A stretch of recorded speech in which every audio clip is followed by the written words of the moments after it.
Video में हम लोग पढ़ेंगे बायोस्फीयर रिजर्व के बारे में। बायोस्फीयर रिजर्व और राष्ट्रीय तथा अंतर्राष्ट्रीय प्रयास के बारे में पढ़ेंगे। बायोस्फीयर रिजर्व कहने का मतलब होता है ऐसे स्थल होता है जहां पर कई पेड़ पौधे प्राकृतिक रूप से कम प्रभावित, मानव द्वारा रूपांतरित एवं अवनति प्राप्त प्राकृतिक पारिस्थितिक तंत्रों या वन्य जीवों को सुरक्षित रखा जाता है। कहने का मतलब ये एक ऐसा स्पेस है जहाँ पर पेड़ पौधों और जंतुओं को सुरक्षित रखा जाता है प्राकृतिक रूप से।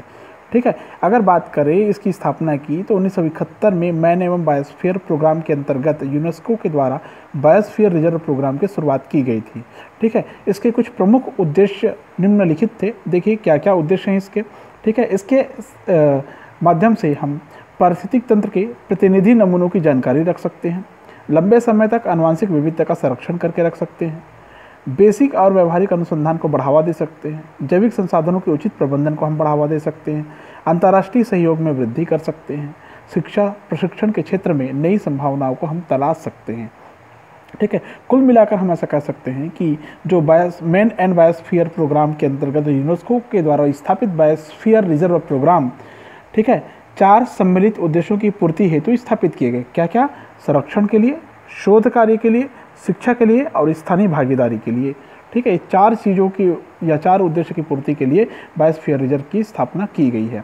बायोस्फीयर रिजर्व के क्षेत्र के बारे में बात करें तो बायोस्फीयर रिजर्व को हम क्षेत्रों में बांटते हैं। एक होता है कोर क्षेत्र। कोर क्षेत्र का मतलब होता है कि ऐसा क्षेत्र जहाँ पर प्राकृतिक एवं कम से कम प्रभावित क्षेत्र होता है, मतलब प्राकृतिक क्षेत्र होता है। ठीक है, प्राकृतिक क्षेत्र होता है। दूसरा आता है फॉरेस्ट्री जोन, वानिकी क्षेत्र। फॉरेस्ट्री जोन या वानिकी क्षेत्र कहने का मतलब होता है चुने हुए निर्जन क्षेत्र एवं मानव निर्मित ऐसे वन जहाँ के वनों को काट दिया गया है। तीसरा आता है पर्यटन टूरिज्म जोन। ठीक है, इसके अंतर्गत ऐसे क्षेत्र आते हैं जो कि पर्यटन क्षेत्र सुरक्षित रखे जाते हैं। कृषि क्षेत्र इसके अंतर्गत ऐसे क्षेत्र जो कि जनजातियों की खेती हेतु सुरक्षित रखी जाती है। पुनः स्थापन क्षेत्र रिकंस्ट्रक्शन जोन, इसके अंतर्गत ऐसे अवनति प्राप्त क्षेत्र होते हैं जिन्हें फिर से प्राकृतिक बनाया गया है। ठीक है, तो ये हो गया बायोस्फीयर रिजर्व के कुछ क्षेत्र। अब आता है भारत के प्रमुख जैवमंडल रिजर्व। भारत मैन एवं जैवमंडल कमेटी, मैब है ना, man and biosphere committee, man एवं जैवमंडल कमेटी 1973 में भारतवर्ष में 13 पारिस्थितिक तंत्र को बायोस्फीयर रिजर्व की तरह संरक्षित करने का फैसला किया। भारत में इसकी संख्या धीरे धीरे बढ़ती जा रही है। वर्तमान में स्थित 18 बायोस्फीयर रिजर्व चिन्हांकित किए गए हैं और ये 18 बायोस्फीयर रिजर्व का नाम आप यहाँ पर इसी वीडियो में लाइन से देख सकते हैं। ये हो गया बायोस्फीयर रिजर्व के नाम और क्षेत्रफल किलोमीटर में। घोषित करने की तिथि की कब घोषित की गई थी, क्षेत्र, राज्य, कौन कौन से क्षेत्र और कौन से राज्य में स्थित है। सबसे अंतिम बायोस्फीयर रिजर्व की बात करें तो ये है पन्ना, जो कि 25 अगस्त 2011 को स्थापित की गई थी, मतलब घोषित की गई थी, जो कि मध्य प्रदेश राज्य में स्थित है। ठीक है, इसके अलावा जो नीलगिरी रिजर्व है ये 1986 में इसकी स्थापना की गई थी, जिसका क्षेत्रफल 5520 वर्ग किलोमीटर है नीलगिरी। ठीक है, इस मैप में आप कुछ बायोस्फीयर रिजर्व क्षेत्र देख सकते हैं। ठीक है, आपको दिखाई दे रहा होगा, इसमें उसका अध्ययन करने की आवश्यकता पड़ेगी आपको। ठीक है, अच्छे से ध्यान से पढ़ लेंगे आप इसको। उसके बाद आता है राष्ट्रीय और अंतर्राष्ट्रीय प्रयास आता है। राष्ट्रीय और अंतर्राष्ट्रीय प्रयास। राष्ट्रीय प्रयास, नेशनल एफर्ट्स, वन्य जीव के अत्यधिक उपयोग को रोकने के लिए आवश्यक होता है कि लुप्तप्राय प्रजातियों के व्यापार पर नियंत्रण किया जाए। हमारे देश में वन्य जीव के संरक्षण हेतु निम्नलिखित संस्थाएं और कानून बनाए जाए जो कि समय समय पर वन्य जीव संरक्षण के लिए प्रयास करते आए हैं। देखिए एक कानून आपको दिखाई दे रहा है, वाइल्ड लाइफ प्रोटेक्शन एक्ट 1972 में बना था। बायोस्फीयर रिजर्व के निर्माण हेतु Indian national man and biosphere committee 1972 में बना। Indian board for wild life 1952 में बना। National wild life action plan 1982 में बना।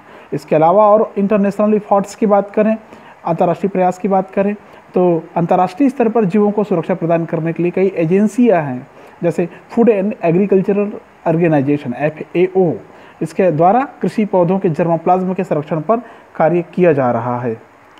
वर्ल्ड हेल्थ ऑर्गेनाइजेशन के अंतर्गत औषधि पौधों के संरक्षण के लिए उत्तरदायी माना गया है इसको। मतलब औषधि पौधों के संरक्षण का कार्य ये करती है। ठीक है। International union for conservation of nature and natural resources IUCN यही है। ठीक है। इसके द्वारा हम थ्रेटेंड प्लांट कमेटी का गठन किया गया था, उसके बारे में जान सकते हैं। 1974 में किया गया था।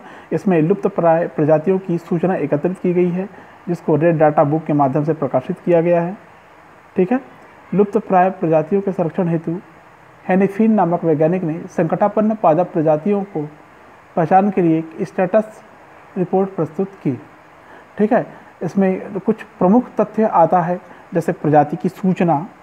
ठीक है। सूचना का मतलब कानूनी स्वरूप कैसा है, पारिस्थितिक आवास स्थल क्या है, भौगोलिक वितरण, व्याख्या और महत्व, जनसंख्या गतिकी, वर्गीकरण और नामकरण। उसके बाद आता है जीवन समाप्त होने के प्रमाण।